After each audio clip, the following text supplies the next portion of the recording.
There are places in this world where the earth remembers, where the dust carries whispers of things that should have stayed buried, where the wind howls not with weather, but with warnings. The territory of New Mexico in 1876 was such a place, a land caught between the old Spanish missions and the new American settlements, between the Catholic cross and the native spirits that had walked these mesas long before any white man claimed dominion over the sand and stone. This is a story about faith, about the terrible things men do in the name of God, about the even more terrible things that happen when faith becomes arrogance and righteousness becomes damnation.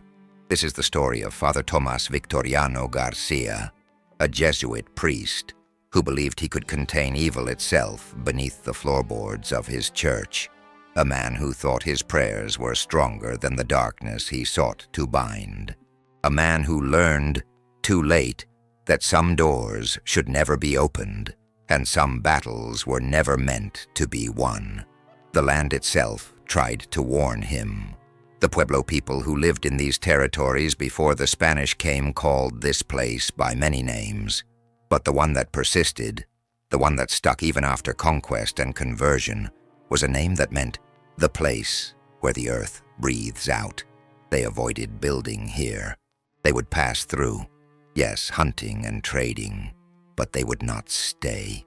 They knew what the Spanish missionaries who came later refused to acknowledge, that some ground is not holy, no matter how many crosses you plant in it, that some earth has been touched by things older than any church, older than any god, brought across the ocean in the holds of ships. The Spanish built their mission anyway, in 1693, on the ruins of something else, something older. Foundation stones that did not match the adobe, symbols carved into rock that no priest could identify. When they dug the foundation for the bell tower, they found bones. Not human bones, or at least not entirely human. Bones that were too long, too curved, too many joints. The Franciscan brothers blessed the ground and buried the bones deep and built their church on top of them and told themselves that Christ's light could sanctify any darkness. For 180 years, priests came and went. Some stayed for decades, growing old in the service of their remote flock. Others lasted only months before requesting transfer, writing in their reports of strange dreams and inexplicable sounds, of a heaviness in the air that made prayer difficult. Several priests died at the mission, of natural causes according to the records, but the manner of those deaths was often omitted. One was found with his hands around his own throat, as if he had strangled himself. Another had simply stopped eating, wasting away despite the efforts of the villagers to nourish him, muttering about fasting and penance until his body consumed itself. Father Tomás knew none of this history when he arrived. The records had been lost or destroyed. The old stories had been dismissed as superstition. He came to San Miguel de las Almas with the confidence of a man who had studied theology in the capital, who had read the great scholars, who believed that the world operated according to rules that could be understood and applied.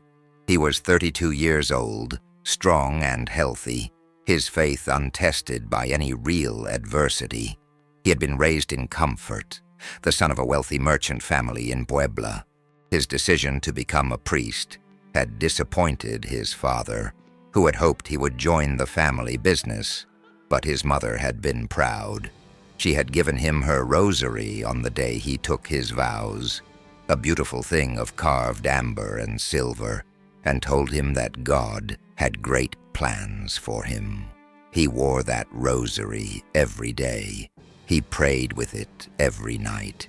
It hung at his belt, clicking softly as he moved through the church, a reminder of his mother's faith in him, of the expectations he carried. When he first saw the mission of San Miguel de las Almas, dusty and crooked and small, he felt a surge of something that might have been disappointment, but that he forced himself to interpret as humility. This was where God wanted him. This was where he would serve. He would make this church great. He would bring the people closer to God. He would be a shepherd to these scattered sheep. Pride. It was always pride. The first sin. The worst sin. The one that blinds us to our own weakness. The mission of San Miguel de las Almas stood alone in the high desert country, 30 miles south of Santa Fe, where the Sangre de Cristo mountains cast their long shadows across the plateau. It was not a beautiful church by any standard. The adobe walls were thick and cracked, patched many times over with mud and straw. The wooden door hung crooked on leather hinges. The bell tower leaned slightly to the east, as if the weight of calling the faithful had exhausted it. Inside, the sanctuary could hold perhaps 40 souls, though it rarely saw more than 20 on any given Sunday. The pews were rough-hewn pine, splinter-prone and uncomfortable. The altar was a simple wooden table covered with a faded cloth that might once have been white, but had long since turned the color of old bone. Father Tomás had come to San Miguel in the spring of 1874, a young man of 32 years, his faith still sharp and bright as a new knife. He had been educated in Mexico City, trained in Latin and theology, schooled in the mysteries of the sacraments and the rituals of exorcism. He had read the Roman ritual cover to cover. He had memorized the prayers of deliverance. He believed, with the certainty of youth, that he understood the nature of evil and the power of God to overcome it. The settlement around the mission was called Las Almas, though most maps did not mark it. Perhaps 100 people lived there, scattered across the rocky hills in adobe houses and wooden shacks. They were a mixture of Mexican families who had been there for generations, displaced Pueblo Indians, and a handful of American prospectors who had wandered too far west looking for silver that did not exist. They raised a few cattle, grew corn and beans in the stubborn soil, and survived the way people survive in hard country, by being harder than the land itself. These were people who knew hardship intimately. They knew what it meant to watch the sky for weeks, hoping for rain that would not come. They knew the taste of tortillas made from corn, so old it had to be soaked for days before it could be ground. They knew how to stretch a side of beef to feed a family for a month, using every part, wasting nothing.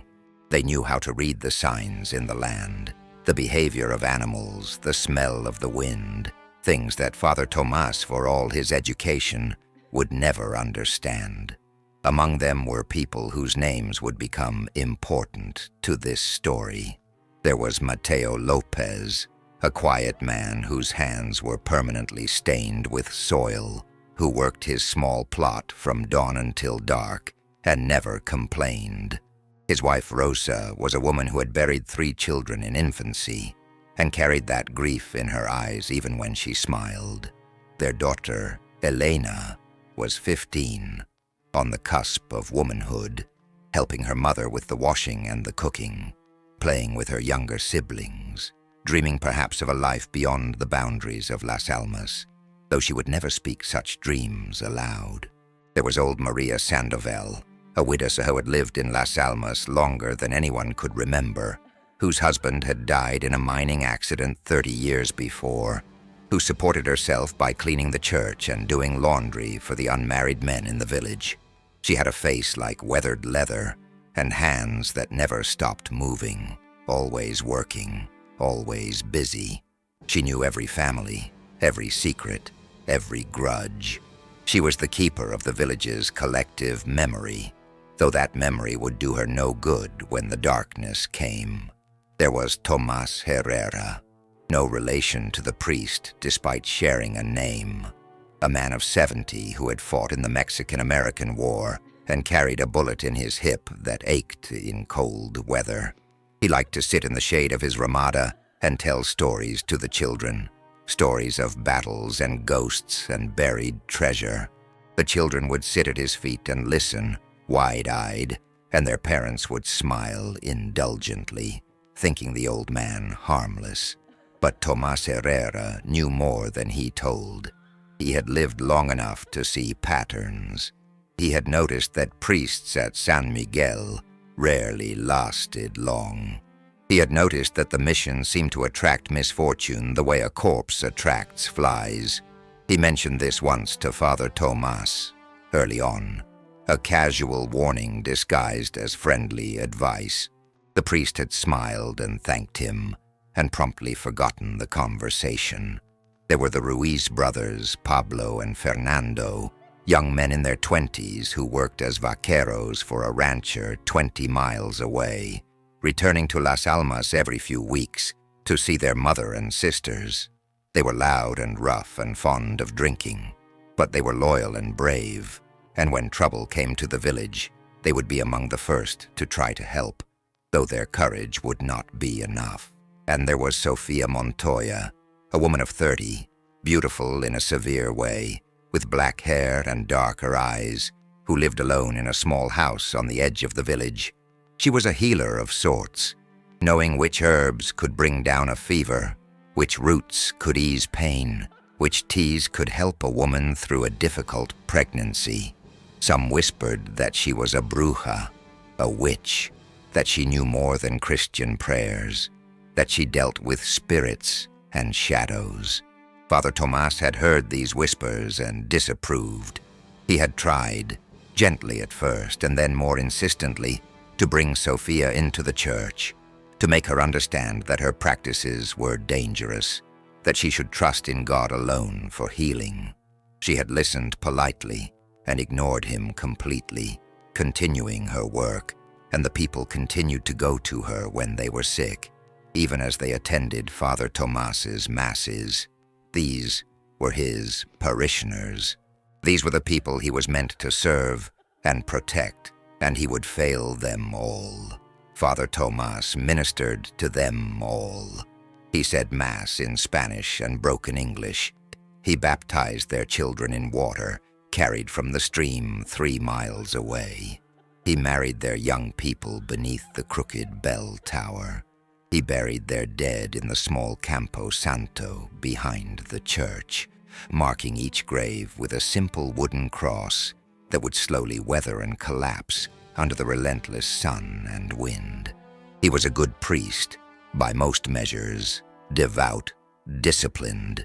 He fasted during Lent until his cassock hung loose on his frame. He rose each morning at 4 to pray the divine office. He heard confessions every Saturday, sitting in a chair placed in the corner of the sanctuary since the church had no proper confessional, listening to the small sins of hard people living hard lives. He visited the sick, bringing them communion and comfort. He taught the children their catechism, though few could read, and fewer still cared about the theological distinctions between mortal and venial sin.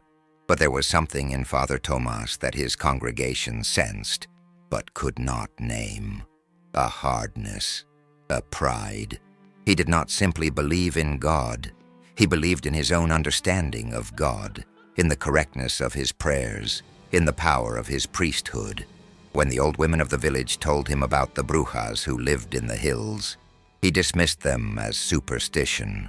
When the Pueblo men warned him about the places where the spirits walked, he told them such things were contrary to the faith. When a young woman came to him weeping, saying that her husband had been taken by something in the night, something that wore his face but was not him, Father Tomás told her to pray more and worry less.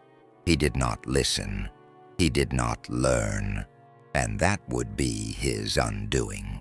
The trouble began in earnest in the late summer of 1875, when the Lopez family came to him in the dark hours before dawn. Mateo Lopez was a man of 40 years, a farmer who worked a small plot near the river. He had a wife, Rosa, and 5 children ranging from 3 to 15 years of age. They were a quiet family, faithful in their attendance at Mass, never causing trouble. But on that August morning, Mateo and Rosa stood in the church doorway, their faces gray with fear and exhaustion, and behind them stood their eldest daughter, Elena, a girl of 15 years, except she did not stand. She swayed. Her head lolled on her shoulders. Her eyes were open but wrong, the pupils dilated so wide that her brown eyes looked black. Her mouth hung slack, and a thin line of drool ran from the corner of her lips. She was making a sound, low and continuous, a humming that was almost below the range of hearing, but that made Father Tomas's teeth ache. "Padre," Mateo said, his voice breaking, "please, something is wrong with our Elena. Something terrible." Father Tomas led them inside and lit the candles on the altar. In the flickering light, Elena looked even worse. Her skin had a waxy quality. Her breathing was shallow and irregular. The humming continued, never pausing, never changing pitch. When Father Tomas touched her forehead to check for fever, her skin was cold as clay. "How long has she been like this?" he asked. 3 days, Rosa whispered. "She went to gather wood in the arroyo. She came back changed. She does not speak. She does not eat. She does not sleep. Just this sound. Always this sound." Father Tomas had seen illness before. He had seen fever make children delirious. He had seen infections make grown men babble like fools. But this was different. There was something deliberate about the way Elena stood, swaying slightly, her eyes fixed on nothing. Something intentional about that terrible humming. "I will pray with her," Father Tomas said. "Leave her with me." The parents hesitated, but the priest was firm. They left as the sun was rising, walking back toward their home with slow, defeated steps. Father Tomas locked the church door and turned to face the girl. "Elena," he said clearly. "Elena Lopez. Can you hear me?" The humming continued. No other response. He began with simple prayers, the Our Father, the Hail Mary, the Apostles' Creed. Elena stood motionless except for that slight swaying, her dead eyes staring through him. The humming never faltered. The morning light streamed through the windows, illuminating dust motes that swirled in the air like living things. Father Tomas could smell his own sweat, could hear his own breathing, loud in the silence beneath Elena's constant hum. He walked around her in a circle, praying, observing. She did not track him with her eyes. She did not react to his voice. It was as if she existed in a different world, separated from him by a membrane he could not see, but could feel, a boundary between the living and something else. He brought holy water from the font and sprinkled it on her. The water hit her face and ran down in rivulets, but she did not blink. Some of the water landed on her lips, but she did not swallow or spit. It simply dripped from her chin onto her dress, leaving dark spots that spread and merged. He held the crucifix before her eyes, the same crucifix that hung on the wall behind the altar, heavy oak with a brass Christ figure nailed to it. He pressed it close to her face, almost touching her forehead. "In the name of Jesus Christ, who died for your sins, I command any unclean spirit to depart from this child." Nothing. The humming continued, that maddening, unchanging note that seemed to resonate in his skull, making his molars ache. Hours passed. The sun climbed higher, and the church grew warm, then hot. Father Tomas removed his cassock and stood in his simple linen shirt, dark with sweat. His throat was dry. He drank water from the font, knowing he should not but too thirsty to care. The water tasted of metal and age. He tried different prayers, psalms, litanies. He recited the Athanasian Creed, that long, complex statement of faith that most priests only read once a year at most.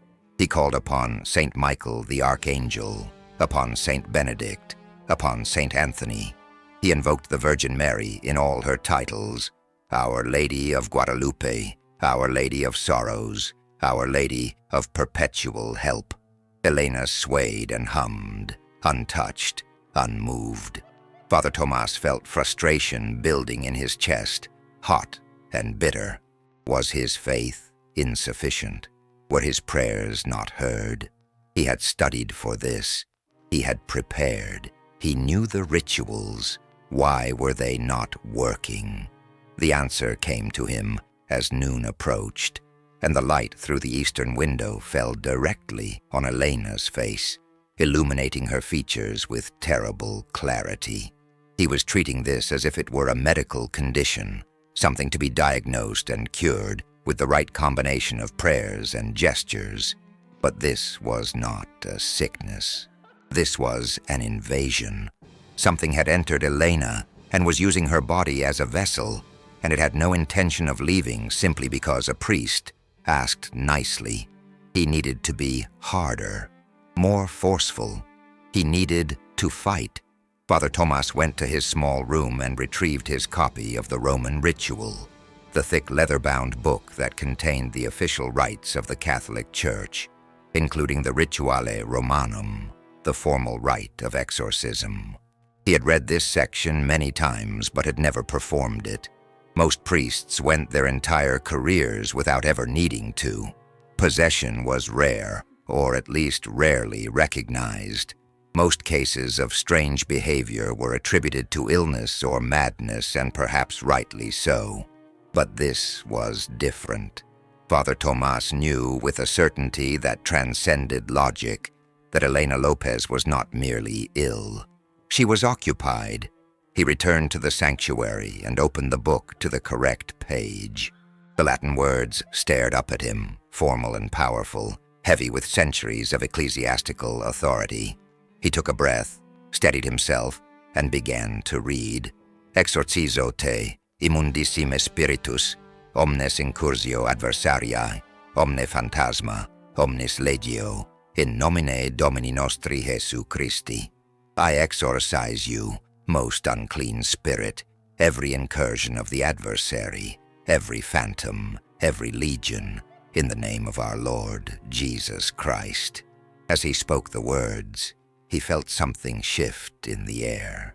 The temperature dropped noticeably. His breath began to mist. Elena's humming changed, deepening in pitch, becoming less like a sound and more like a vibration, something felt in the bones rather than heard with the ears. Father Tomás continued, his voice growing stronger, reading the prescribed prayers, commanding the spirit to name itself, to reveal its purpose, to depart in the name of Christ. He made the sign of the cross over Elena's forehead. He sprinkled more holy water. He touched the stole he wore around his neck, the sacred vestment that marked him as a priest. And then, as the sun reached its zenith and the church was filled with harsh desert light streaming through every window, Elena's head turned slowly to look directly at him. Her mouth stopped moving. The humming ceased, and in the sudden, terrible silence, she smiled. But it was not Elena's voice. It was deeper, older, a voice that seemed to come from somewhere beneath the earth, rather than from the girl's throat. The voice spoke in Latin, words that Father Tomás recognized from his studies, but had never heard spoken aloud with such contempt.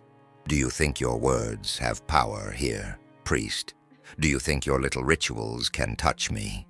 Father Tomás felt his heart hammering in his chest, but he straightened his shoulders and raised the crucifix higher. In the name of Jesus Christ, I command you to release this child. The thing wearing Elena's face laughed. It was a terrible sound, wet and full of malice. Command me? You? A man who barely believes in the God he serves? I have walked this land for 1,000 years, priest. I was here when your cathedrals were dust, and I will be here when they are dust again.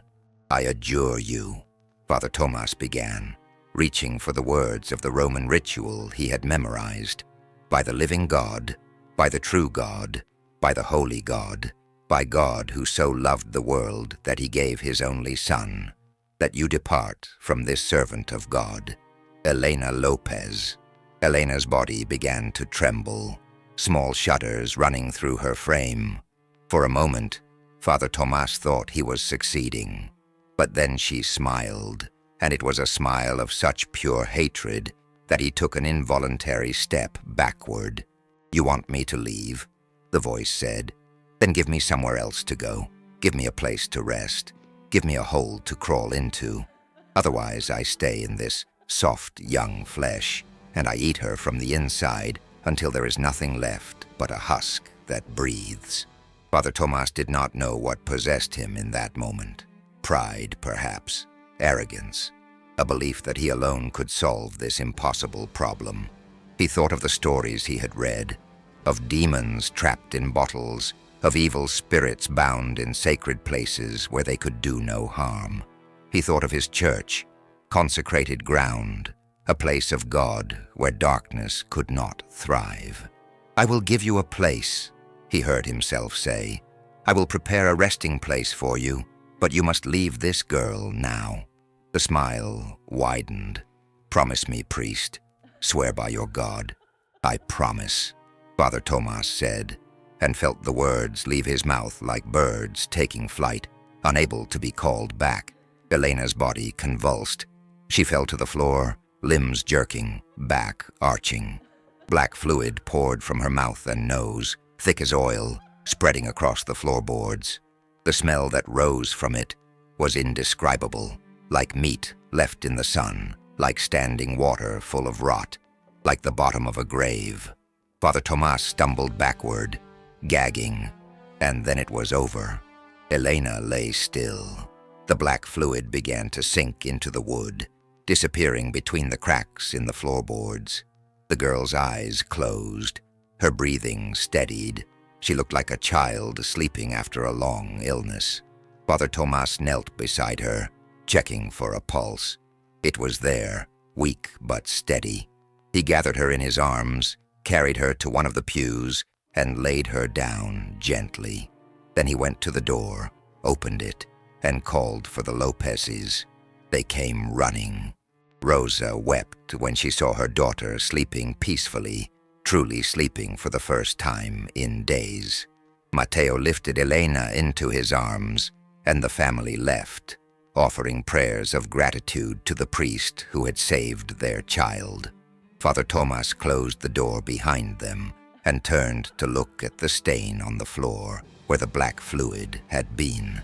It was gone now, absorbed into the wood, but he could still smell it. He could still feel the presence of what he had agreed to contain. He had made a promise. Now he had to keep it. That night, Father Tomás did not sleep. He sat in his small room behind the sanctuary, a single candle burning on the table, and opened his copy of the Roman ritual. He read the sections on exorcism, on the binding of evil spirits, on the consecration of objects and places. He read the warnings about demons who lie, about spirits who seek to trick the faithful, about the dangers of making bargains with darkness. He knew he had been foolish. He knew he should never have promised anything to the thing that had possessed Elena.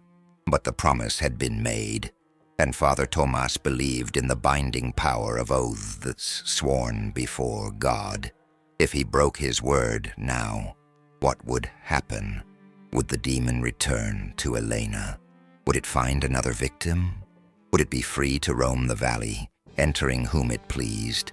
No, he would keep his promise, but he would do it on his terms. He would create a prison so secure, so sanctified, that the demon could never escape. He would bury it so deep beneath layers of prayer and holy oil and consecrated earth that it would be powerless. He would make his church the demon's tomb. Over the next 3 days, Father Tomás prepared. He removed the pews from the front of the sanctuary, stacking them against the walls. He measured a space in front of the altar, 6 feet long and 3 feet wide. He took a pickaxe and began to dig. The adobe floor was hard, baked by decades of sun and use. The work was brutal. His hands blistered and bled. His back ached. sweat soaked through his cassock, but he kept digging, hour after hour, day after day. He told his parishioners that he was making repairs, that the floor had weakened and needed reinforcing. They accepted his explanation and left him to his work. He dug down 4 feet. The earth beneath the church was red clay, dry and dense. When he had excavated a space the size and depth of a grave, he stopped. He blessed the hole with holy water, reciting prayers of protection. He sprinkled salt into the 4 corners, as the old ritual books instructed. He burned sage and copal, filling the pit with smoke. Then, on the 3rd night, he performed the binding ritual. He had copied the words from an old manuscript he had found in the church's small library, a handwritten document that predated even the mission itself, written in Spanish and Latin and what looked like Nahuatl, the language of the Aztecs. The ritual was not in the Roman ritual. It was something older, something that smelled of folk magic and indigenous tradition, something that the church might not approve. But Father Tomás was desperate, and desperate men do not concern themselves with orthodoxy. He stood at the edge of the pit as midnight approached. He had fasted for 3 days, taking nothing but water. His head felt light, his vision slightly blurred. He held a candle in one hand and a wooden cross in the other. He spoke the words of binding, calling upon saints and angels, invoking the names of God in 3 languages. "Come," he said finally, "I have prepared your place. I have kept my promise. Come now and be bound." For a long moment, nothing happened. The church was silent except for the wind outside, which had risen to a low moan around the adobe walls. Father Tomás felt his heart sinking. Had the demon left? Had it tricked him? Then the candles on the altar went out, all at once, though there was no wind inside the church. The darkness was complete and total. Father Tomás could not see his hand in front of his face, and in that darkness he felt it, a presence. Cold and vast and old, it did not approach from outside. It rose from below, from the pit itself, as if it had been waiting there all along, waiting for him to dig down far enough to reach it. The temperature in the church dropped. Father Tomás could see his breath misting in the air. His teeth began to chatter. A voice spoke, the same voice he had heard from Elena's mouth, but louder now, echoing through the sanctuary. "You kept your promise, priest. Foolish, but you kept it." Father Tomás forced the words from his frozen lungs. "I bind you here, in the name of the Father, and of the Son, and of the Holy Spirit. I bind you to this place, to this pit, to this earth. You will not leave. You will not rise. You will remain here until the end of days." The voice laughed, and the laughter made the adobe walls vibrate. "Oh, I will remain, priest. I will remain. But you have given me a home. You have given me an anchor. You have invited me into your holy place. And now I will never leave." Father Tomás felt panic rising in his throat, but he continued the ritual. He poured holy oil into the pit. He threw in handfuls of blessed salt. He laid 3 iron nails in the shape of a cross at the bottom of the hole. He recited the prayers of Saint Michael the Archangel, calling for protection against the wickedness and snares of the devil. And slowly, reluctantly, he felt the presence descend. It sank down into the pit, down into the earth beneath the church. The cold began to fade. The candles on the altar sputtered back to life. The voice fell silent. Father Tomás stood at the edge of the pit, breathing hard, sweat and tears running down his face. He fell to his knees and prayed the rosary 3 times, his fingers trembling on the beads. Then, when he was sure the thing was contained, he began to fill in the hole. He worked through the night, shoveling the red clay back into the pit, packing it down, smoothing it level. When the hole was filled, he mixed fresh adobe mud and laid it over the top, matching the color and texture of the surrounding floor. By the time the sun rose, there was no sign that anything had been disturbed. The floor looked as it had always looked. Father Tomás dragged the pews back into place. He washed the dirt from his hands and face. He changed his cassock. When the first parishioners arrived for morning mass, they found him at the altar, pale and exhausted, but ready to celebrate the Eucharist. He told no one what he had done. He kept his silence, believing that he had solved the problem, that he had contained the evil, that his church was safe. He was wrong. The first sign came a week later. Old Maria Sandoval, who cleaned the church every Tuesday, came to Father Tomás with a strange complaint. "Padre," she said, now wringing her hands nervously, "there is a smell in the church, a bad smell, like something died under the floor." Father Tomás went to investigate. Maria was right. There was a smell, faint but unmistakable, rising from the very spot where he had buried the demon. It was the same smell he had encountered when the black fluid had poured from Elena's mouth, that mixture of rot and decay, and something else, something that made his stomach turn. "It is probably a dead rat," he told Maria, though he knew it was no such thing. "I will set traps." But traps caught nothing, and the smell grew stronger. Within a month, it had become a constant presence in the church, a sickly sweet stench that no amount of incense could cover. Parishioners began to complain. Some stopped coming to Mass altogether, saying the smell made them ill. Father Tomás burned sage and copal. He sprinkled holy water on the floor every morning. He recited prayers of purification. Nothing helped. The smell persisted, growing stronger, until even he could barely stand to be inside his own church. But the smell was only the beginning. Strange sounds began to echo through the sanctuary at night. Father Tomás would wake in his small room to hear footsteps in the church, slow and heavy, pacing back and forth across the floor. He would light a candle and go to investigate, but the church was always empty. The footsteps would stop the moment he entered, but he could feel that he was not alone. Something was there, watching him from the shadows. The footsteps followed a pattern, he realized after several nights of listening. They would begin at the back of the church, near the door, and walk slowly toward the altar. They would stop at the exact spot where he had buried the demon. There would be a pause, a moment of silence that felt like held breath, and then the footsteps would resume, circling the spot, around and around, like an animal pacing the perimeter of its cage. After perhaps an hour of this, they would cease, and Father Tomás would be left alone again until the next night. He tried blessing the floor again, sprinkling holy water on the boards, and reciting prayers of protection. It made no difference. The footsteps continued. He tried sleeping in the church itself, thinking his presence might discourage whatever was causing the sounds.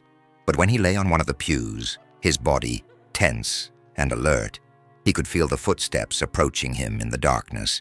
He could feel the floor vibrating with each step, and when they came close enough, he could feel the cold radiating from the thing that walked, a cold so intense that frost formed on his eyelashes, and his breath came in visible clouds, even though it was summer. He would lie there paralyzed by fear as the invisible presence circled his pew, slowly, deliberately, as if examining him, and then it would move on, returning to its endless pacing, and Father Tomás would not sleep at all that night, would not sleep for many nights to come. The temperature inside the church became unpredictable. Some mornings it would be freezing cold, even in the heat of summer, the air so frigid that frost formed on the windows and Father Tomás could see his breath misting before his face. The holy water in the font would be covered with a thin layer of ice that crackled when he broke it.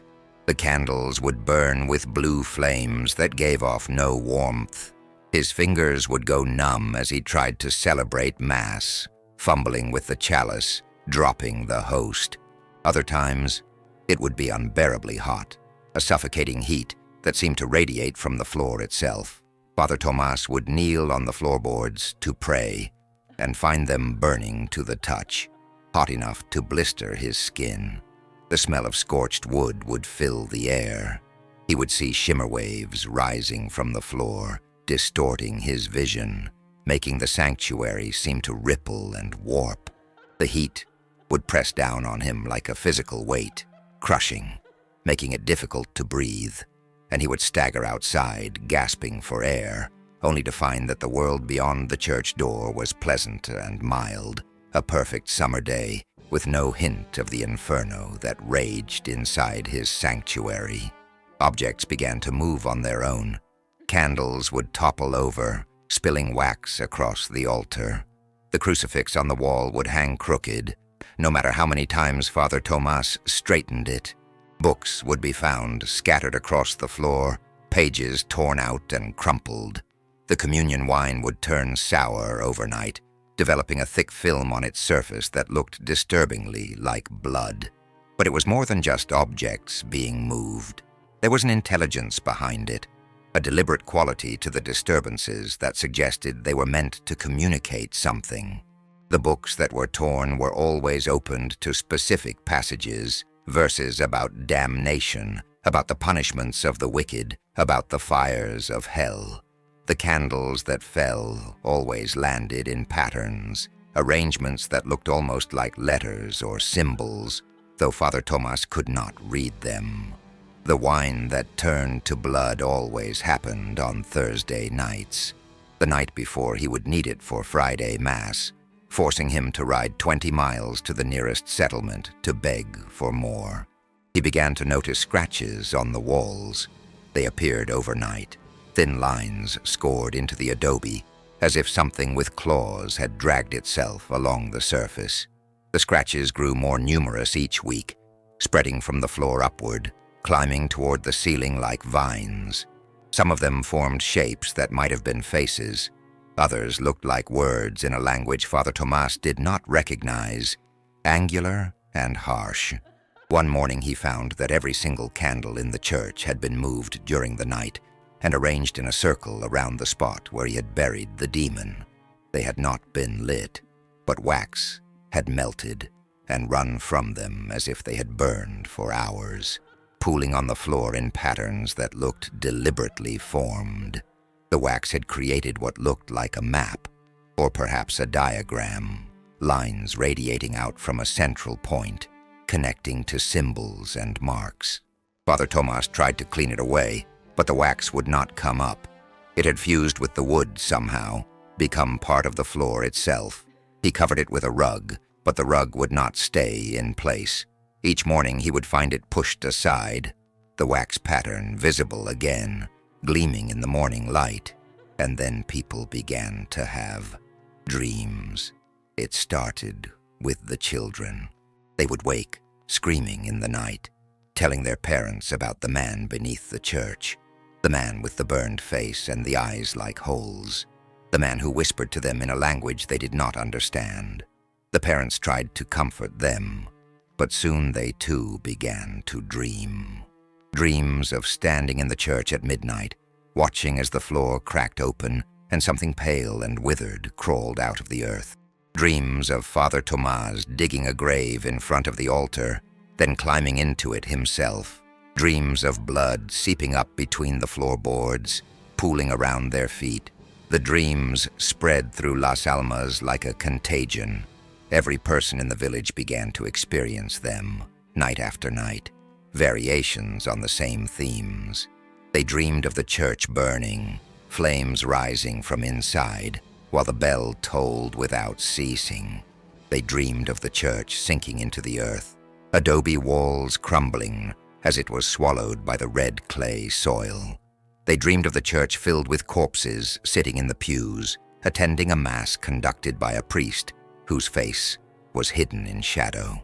The children's dreams were the worst because they spoke of them so innocently, describing horrors with the straightforward honesty that only children possess. Little Maria Ruiz, 6 years old, told her mother that she dreamed about standing at the church door and seeing Father Tomás inside, but he was upside down, hanging from the ceiling like a bat, and his eyes were open but wrong, and he was smiling and beckoning to her. Young Juan Herrera said he dreamed about going into the church to pray and finding that the floor was made of skin, warm and pulsing, and when he tried to run away, his feet stuck to it and he sank in like quicksand. A boy named Tomás, named for the priest, though no relation, woke his parents by screaming that the walls of the church had mouths, and they were singing the Mass in reverse, all the words backward, and Father Tomás was standing at the altar, drinking blood from the chalice and laughing. The adults' dreams were more complex, layered with symbolism and dread that they could not always articulate. Mateo Lopez dreamed that he was in the church for his daughter, Elena's wedding. But when she lifted her veil, her face was gone, replaced by smooth skin with no features, and when he tried to scream, no sound came out. Rosa Lopez dreamed that she was cleaning the church as she used to do, and she lifted one of the floorboards to sweep underneath and found that the space below was infinite, a darkness that went down forever. And things were climbing up from that darkness, things with too many limbs, and she could not put the board back, could not stop them from coming. Old Maria Sandoval dreamed that she was washing the altar cloths in the stream, and when she wrung them out, instead of water, black oil poured from the fabric, thick and stinking, and it flowed into the stream and killed all the fish, and the dead fish had human faces, faces of people she knew, people from the village, and they opened their dead mouths and spoke her name.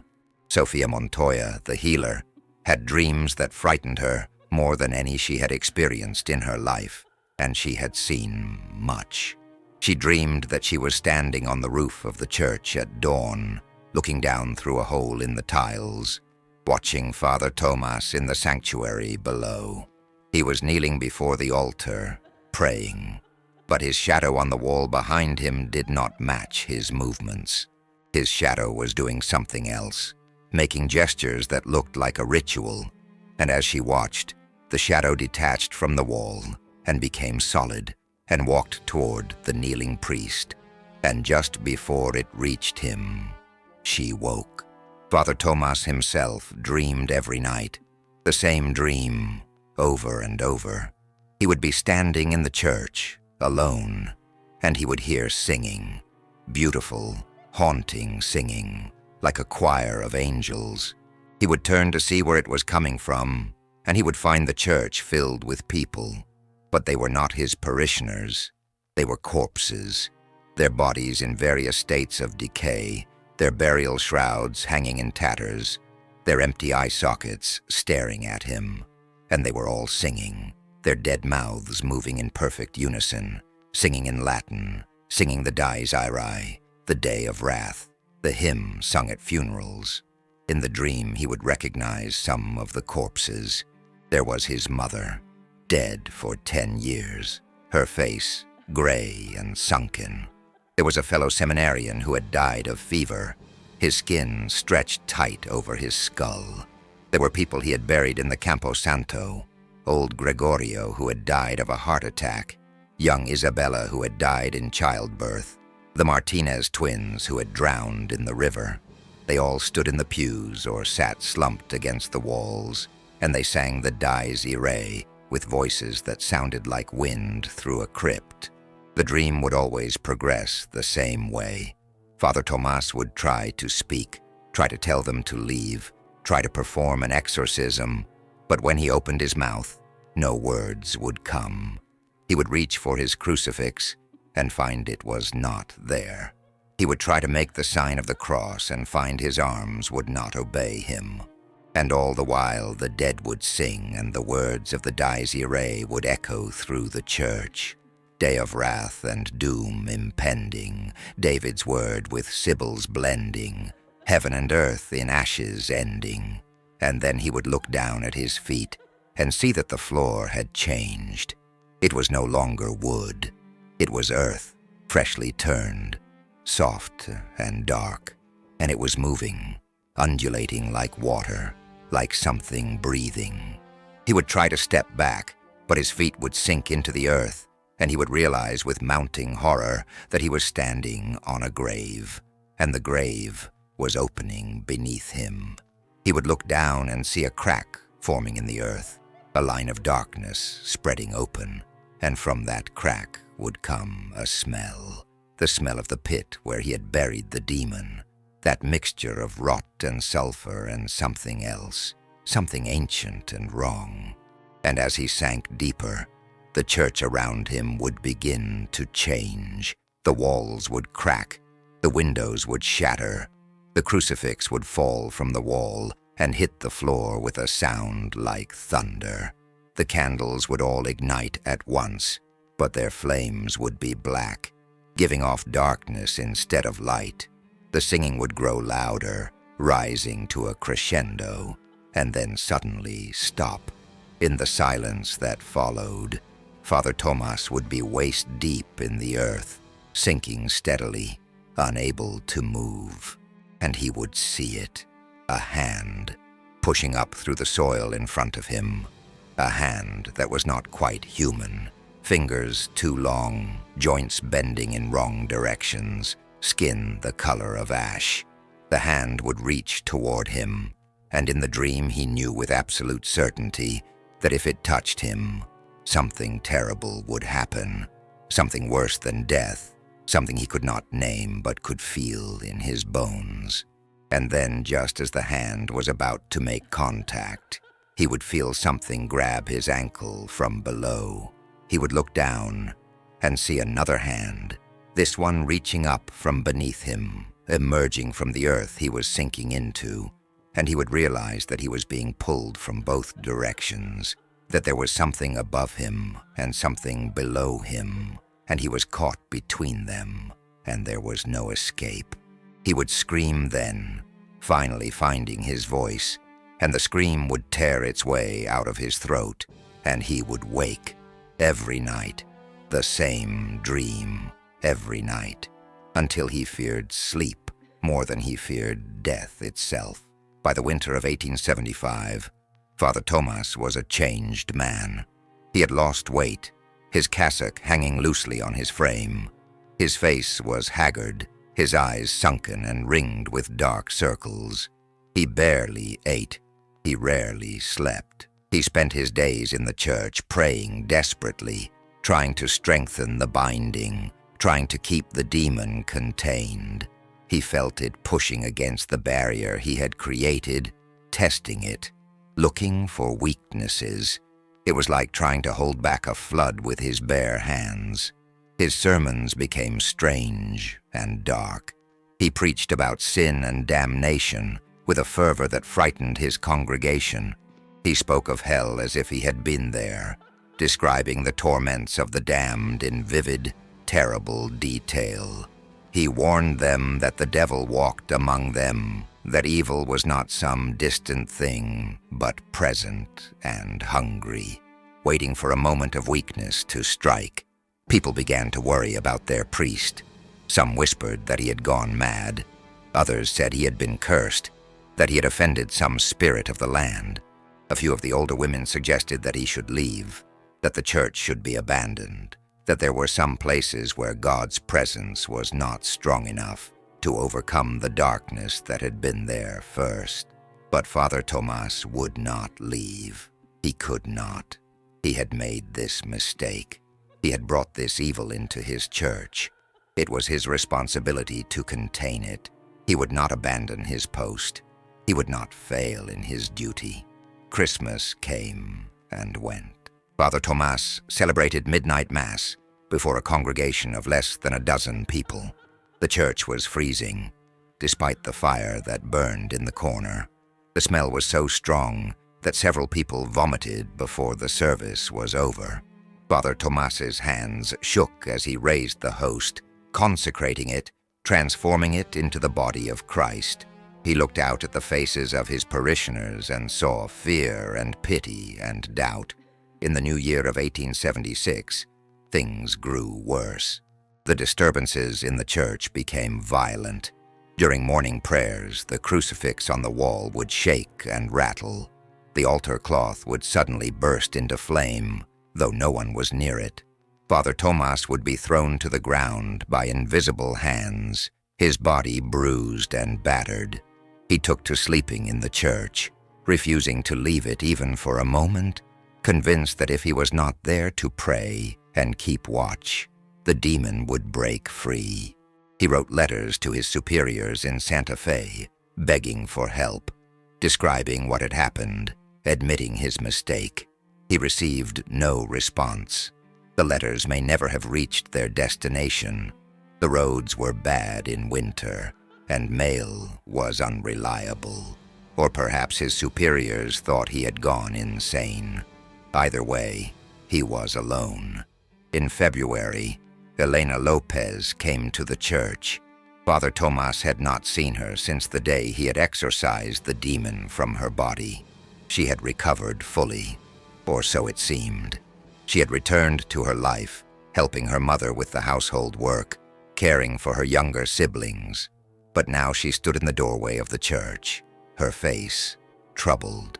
"Padre," she said quietly, "I need to speak with you." Father Tomás invited her inside, though he felt a spike of fear as she entered. What if the demon had returned to her? What if his binding had failed completely? But Elena seemed herself.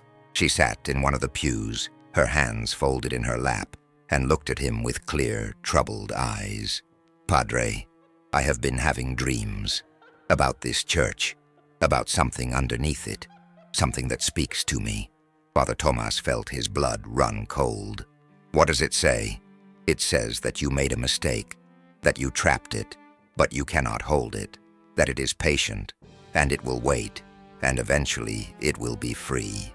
And when it is free..." She paused, tears running down her cheeks. "When it is free, it will punish everyone, you, me, everyone in Las Almas, because we are here, because we are weak, because we are human." Father Tomás reached out and took her hand. It was trembling. "Elena, you must not listen to these dreams. They are lies. I have bound the demon. It cannot escape." But even as he said the words, he knew they were not true. The demon was growing stronger. He could feel it. The binding was weakening. It was only a matter of time.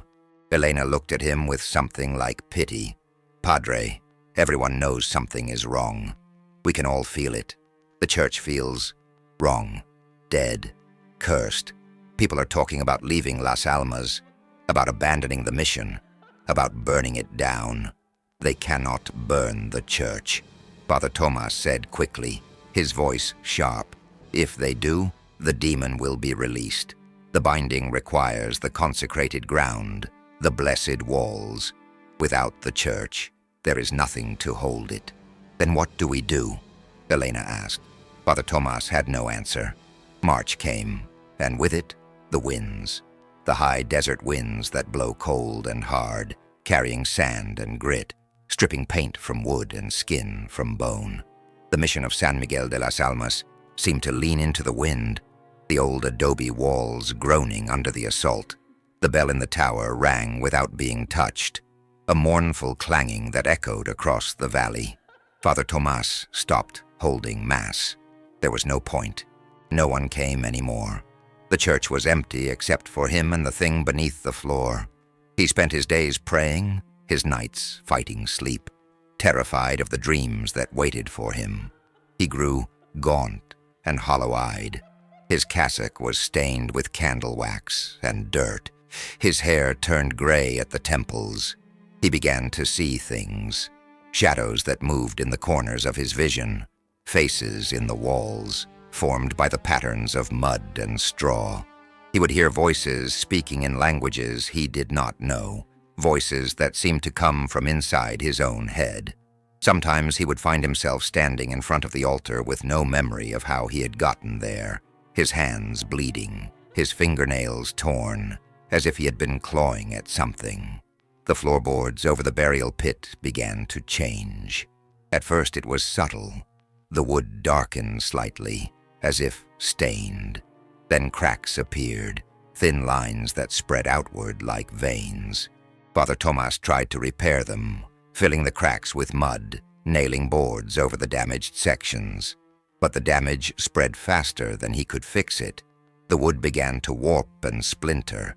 A depression formed in the center, as if something heavy was pressing up from below.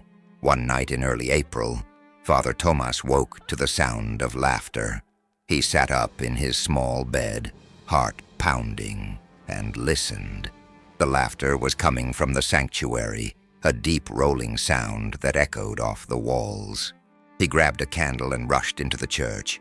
The sanctuary was dark, except for the moonlight coming through the windows. The laughter had stopped, but as Father Tomás held up his candle, he saw them.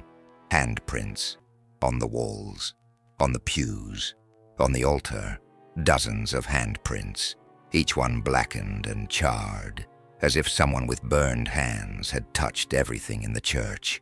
And they were fresh. He could smell the burned flesh, smell rising from them. Father Tomás fell to his knees and prayed until dawn, his voice hoarse, his body trembling. When the sun rose, the handprints were gone, but the smell remained. He knew he was losing the battle. The demon was no longer content to simply exist beneath the church. It was asserting itself. It was making its presence known. It was reminding Father Tomás that the binding was temporary, that all prisons eventually fail, that evil does not sleep forever. In the third week of April, a trader passing through Las Almas stopped at the mission to water his horses. He found Father Tomás in the church, on his knees in front of the altar, rocking back and forth, muttering prayers in a broken voice. The trader tried to speak to him, but Father Tomás did not seem to see him. The trader looked around the church and felt his skin crawl. There was something deeply wrong about this place. The air was thick and oppressive. The smell was nauseating. And there was a sound, barely audible, like breathing, coming from beneath the floor. The trader left quickly, not bothering to water his horses, and rode hard for Santa Fe. He told people there about the mad priest and the cursed church, and the story spread. But no one came to help. The roads to Las Almas were difficult, and there were rumors that a sickness had struck the settlement, that people were dying, that the place was best avoided. It was not entirely wrong. Several people in Las Almas had fallen ill with fevers and wasting sickness. Old Tomás Herrera died in his sleep, his face twisted in an expression of terror.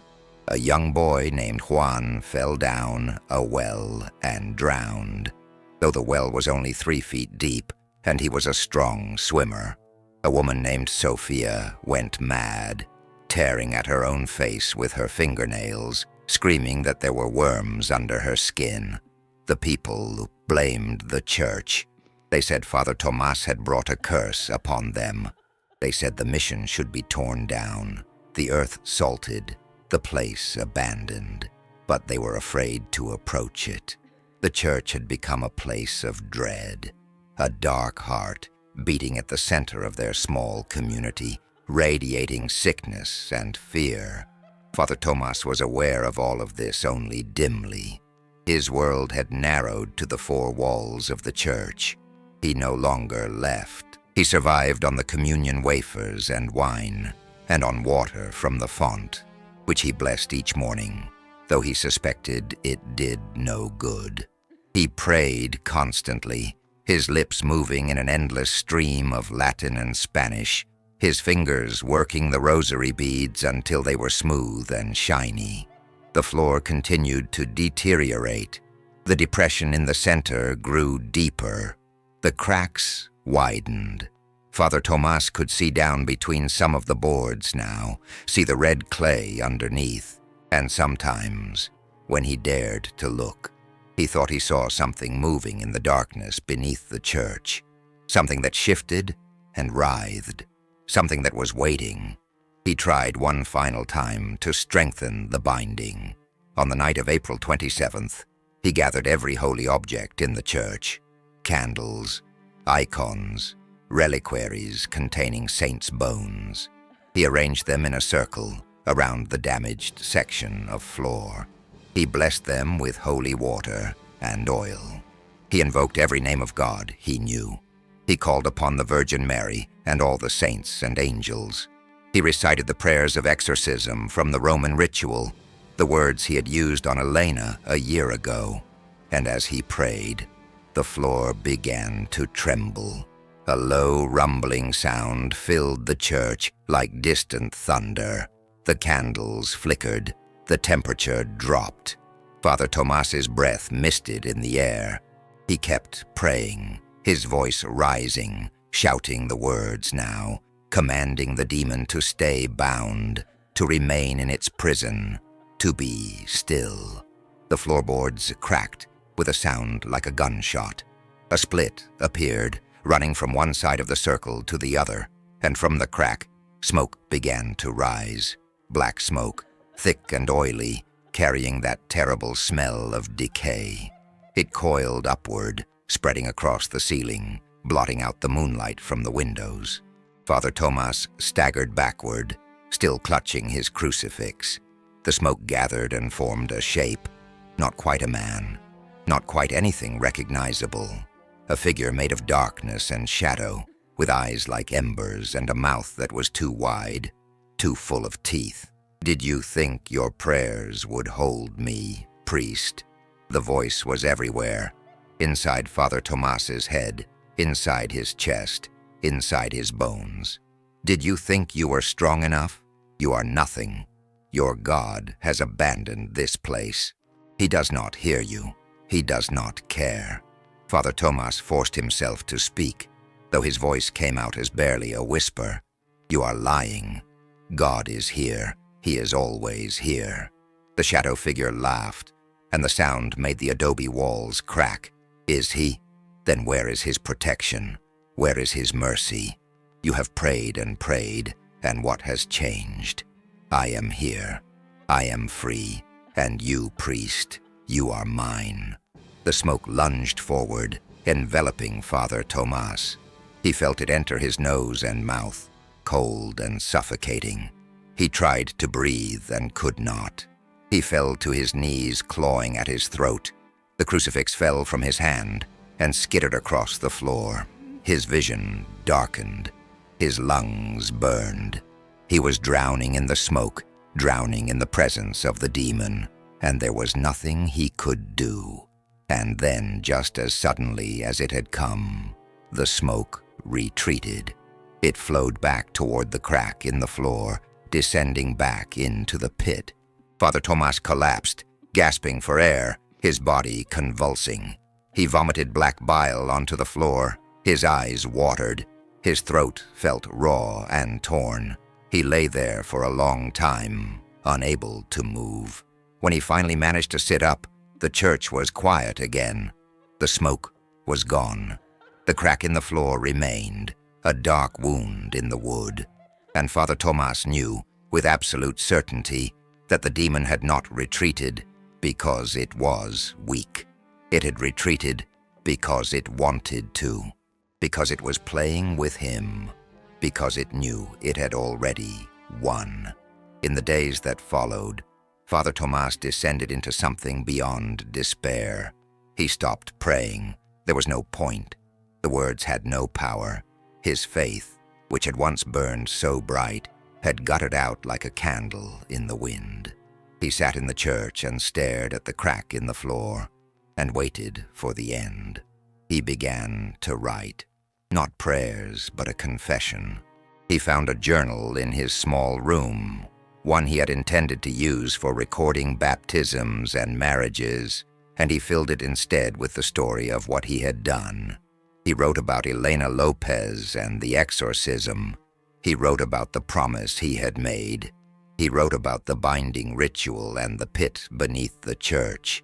He wrote about the sounds and the smells and the dreams. He wrote about his failure. "I believed I could contain evil," he wrote in shaking script. "I believed that my faith was strong enough. I was wrong. I have not contained evil. I have given it a home. I have fed it with my fear and my doubt. I have created a doorway, and I do not know how to close it. God forgive me, God forgive me, for I have brought damnation to this place." On the 3rd of May, 1876, 3 men from Las Almas approached the mission. They were sent by the remaining families who had decided that something had to be done. The church could not be allowed to stand. It had become a source of corruption, poisoning the land and the people. It had to be destroyed. They found Father Tomás in the sanctuary, sitting on the floor in front of the altar, his back against the wall. The journal lay open beside him. His eyes were closed. At first they thought he was asleep, but when they came closer, they saw that he was not breathing. His skin was gray. His lips were blue. He had been dead for at least a day, but his eyes were open. His eyes had been closed when they first saw him, but now they were open, staring at the crack in the floor with an expression of pure terror. The men ran. They left the body where it was and fled the church, and they did not stop running until they reached the center of the village. They told the others what they had found. That night, a meeting was held. It was decided that the mission of San Miguel de las Almas would be abandoned. No one would enter it again. No one would bury Father Tomás. He would remain where he had fallen, in the church that had become his tomb. The families packed what they could carry. By the end of the week, Las Almas was empty.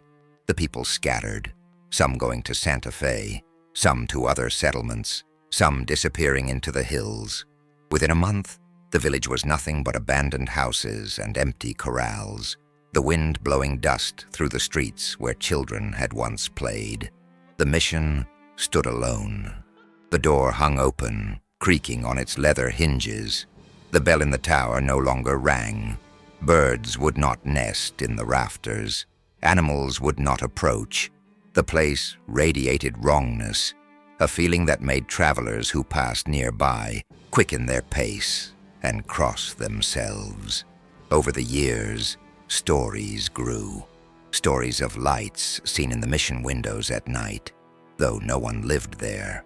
Stories of singing heard from inside, the same Latin hymn repeated over and over. Stories of a figure in a priest's cassock walking the hills around the church, always at dusk, always moving toward the mission, but never arriving. Stories of travelers who had been curious enough or foolish enough to enter the church, and who had emerged hours later, pale and shaking, unable to speak of what they had seen. In 1882, a new priest was sent by the diocese to investigate the abandoned mission. His name was Father Miguel Cordova, a man of 50 years, experienced and pragmatic. He arrived in the ruins of Las Almas with 2 assistants and a pack mule carrying supplies. They set up camp a quarter-mile from the mission and prepared to examine the church. Father Cordova entered alone, carrying a lantern and a crucifix. He was inside for less than an hour. When he emerged, his face was ashen. He told his assistants to pack up immediately. They were leaving. When pressed for details, he would say only that the church was beyond redemption, that it should be burned to the ground and the earth plowed with salt. But he did not burn it. He reported back to the diocese that the mission of San Miguel de las Almas should be officially deconsecrated and abandoned, and that no priest should ever be sent there again. His report included a note about what he had found inside. The body of Father Tomás García still sat against the wall, though it had not decayed. 6 years had passed, and the body looked as it had the day he died, gray-skinned and still, eyes open, staring at the floor. Beside the body was a journal. Father Cordova had taken the journal and brought it back with him. It contained the full confession of Father Tomás, his account of what he had done, and what had happened. Father Cordova's report ended with a single line.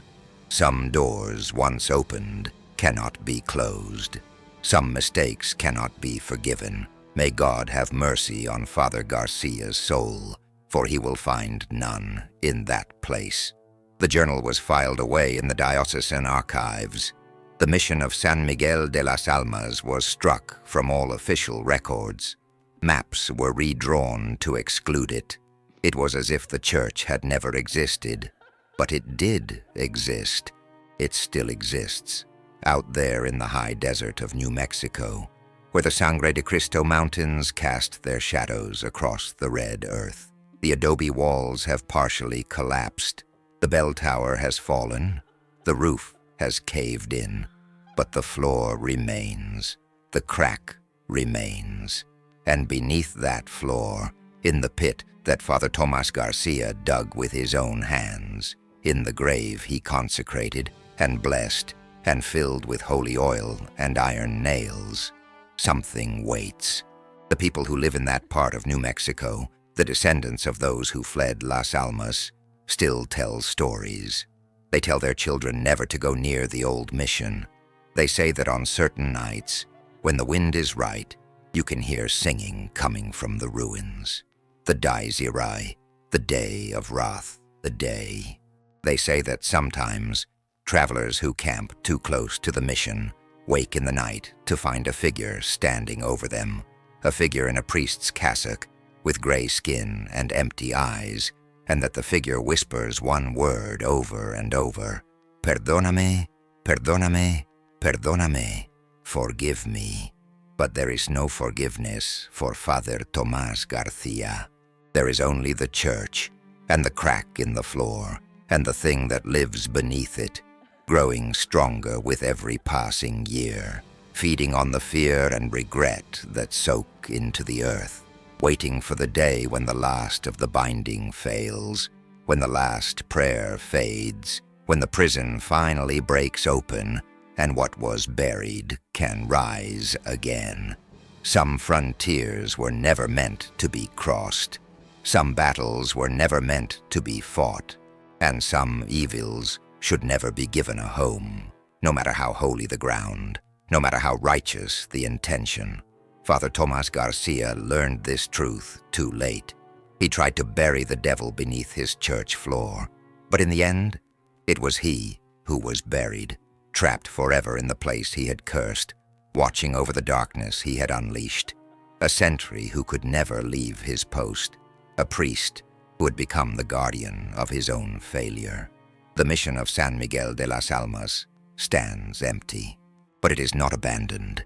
It is occupied, and on quiet nights, when the desert wind dies down and the world holds its breath, you can hear it, the sound of someone praying, the sound of someone weeping, the sound of something beneath the floor, scratching at the wood, patient and eternal, waiting for its chance to rise.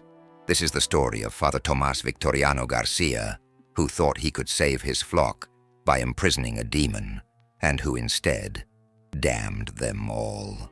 This is the story of faith corrupted by pride, of righteousness turned to ruin, of a man who opened a door he could never close. This is the story of the priest who tried to bury the devil beneath his church floor, and the devil is still there, waiting in the dark.